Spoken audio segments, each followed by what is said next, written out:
ગણેશ મહોત્સવની શરૂઆત થવા જઈ રહી છે। દેશભરમાં ગણેશમય માહોલ બની રહ્યો છે, ત્યારે સંસ્કારી નગરી વડોદરામાં ફરી એકવાર ધાર્મિક લાગણી દુભાવવાનો પ્રયાસ થયો। ગણેશ યાત્રા પર ઈંડા ફેંકવામાં આવ્યા તો હિન્દુ સંગઠનોમાં આક્રોશ ફેલાયો, પોલીસ દોડતી થઈ।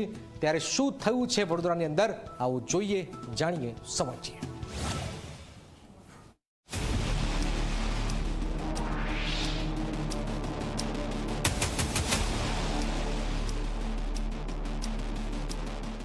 સંસ્કારી નગરી વડોદરા કે જ્યાં ભક્તિનો ઉત્સાહ ચરમસીમાએ હોય છે, પરંતુ આ વખતે ગણેશ ચતુર્થીની શાંતિને ખલેલ પહોંચાડવાનો પ્રયાસ થયો। વોર્ડ નંબર 17ના નિર્મલ પાર્કમાં યુવક મંડળની ગણેશ યાત્રા પર અસામાજિક તત્વોએ ઈંડા ફેંકીને હુમલો કર્યો।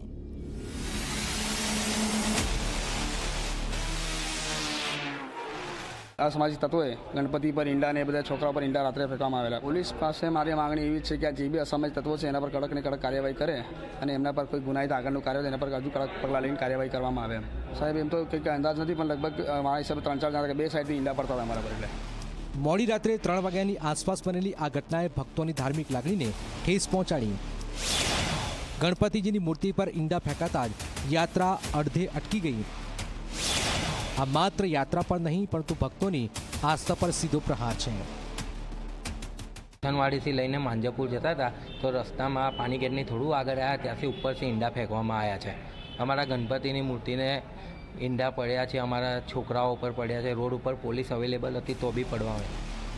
યુવક મંડળે સિટી પોલીસ સ્ટેશનમાં ફરિયાદ નોંધાવી કડક કાર્યવાહીની માંગ કરી। વિશ્વ હિન્દુ પરિષદે પણ આ ઘટનાને હિન્દુની લાગણી દુભાવવાનું ષડયંત્ર ગણાવ્યું।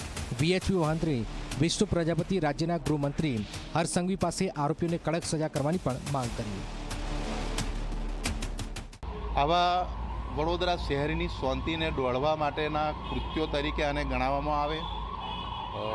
ફરિયાદીના કહેવા મુજબ બંને બાજુથી ઈંડાનો મારો થયો છે, તો એક બાજુથી જો મારો થયો હોય તો આપણે એને કોઈની ટીખળ ગણી શકીએ, પરંતુ જ્યારે બે બાજુથી મારો થયો હોય ઈંડાનો, ત્યારે આપણે ચોક્કસ એક ષડયંત્રનો ભાગ ગણી શકાય।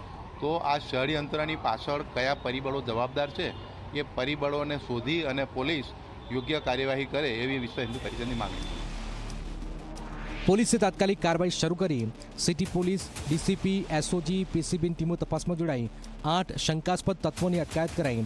પોલીસ કમિશનરે ચેતવણી આપી છે કે શહેરની શાંતિ ભંગ કરનારાઓને કડક હાથે કાર્યવાહી થશે। શહેર પોલીસ દ્વારા આવા એલિમેન્ટ્સને કોઈ પણ સંજોગોમાં સહન કરવામાં આવશે નહીં અને એમના આઈડેન્ટિફાઈ કરીને અપ્રોપ્રિએટ પોલીસ એક્શન લેવામાં આવશે। અને આજે જે કંઈ ગણેશ આગમન યાત્રાઓ છે આ પણ શાંતિપૂર્ણ રીતે સંપન્ન થાય તે અંગે આપણા જે બંદોબસ્ત છે અને પણ વધારે સતર્ક કરી છે।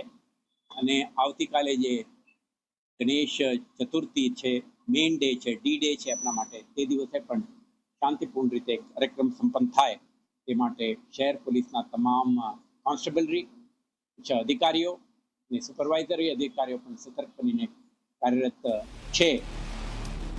વડોદરાની શાંતિ અને ભક્તિને દોડવાનો આ પ્રયાસ નિષ્ફળ જશે।